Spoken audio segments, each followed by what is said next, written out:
গতদিন আমি 2টা বড়শি নিয়ে সমুদ্রে গেলাম।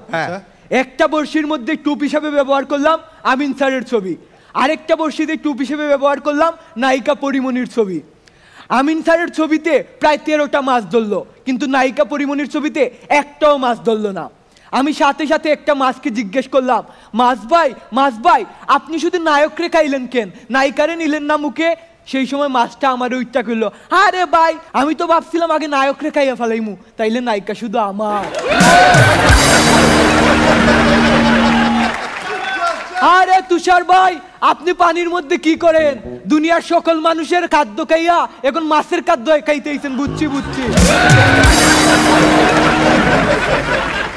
আমি কিন্তু মাছেদের সাথে কুশ গল্প করি।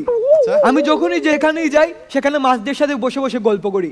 গতদিন আমার এলাকার একটা পুকুরে গেলাম, সেখানে গিয়ে একটি মাছকে জিজ্ঞেস করলাম।